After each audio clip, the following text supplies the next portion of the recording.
നമ്മളെ നാട്ടിലിപ്പോ നടക്കുന്ന കല്യാണങ്ങൾ ശ്രദ്ധിച്ചിട്ടുണ്ടാ?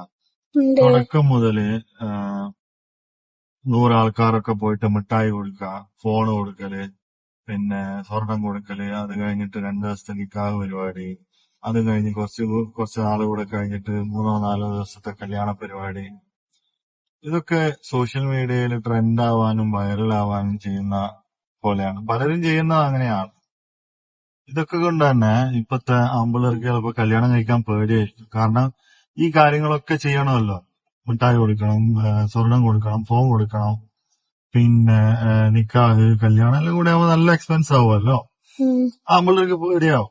വേറൊരു കാര്യം എന്താന്ന് വെച്ച് കഴിഞ്ഞാല് പിന്നെ പെമ്പിള്ളേര് ഇതൊക്കെ എക്സ്പെക്ട് ചെയ്യുന്നുണ്ടാവും. ശരിക്ക് എല്ലാരും ചെയ്ത് വെച്ചിട്ട് അവർക്കൊരു എക്സ്പെക്ടേഷൻ സെറ്റ് ചെയ്തു.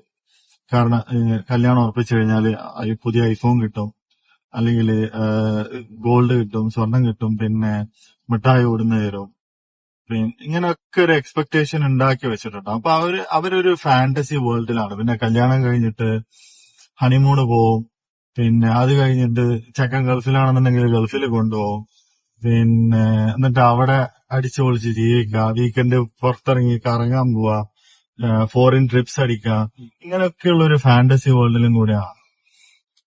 എന്നിട്ട് കല്യാണമൊക്കെ കഴിഞ്ഞ് ഈ കാണുന്ന സെൻസേഷണൽ വീഡിയോസിലുള്ളത് പോലെ അല്ലെങ്കിൽ ട്രെൻഡിങ് റീൽസിലുള്ളത് പോലെ അല്ല മാരീഡ് ലൈഫ്, അതല്ല റിയാലിറ്റി എന്ന് ഇവർ മനസ്സിലാവുമ്പോഴേക്ക് ഒരുപാട് ലേറ്റ് ആയിട്ടുണ്ടാവും.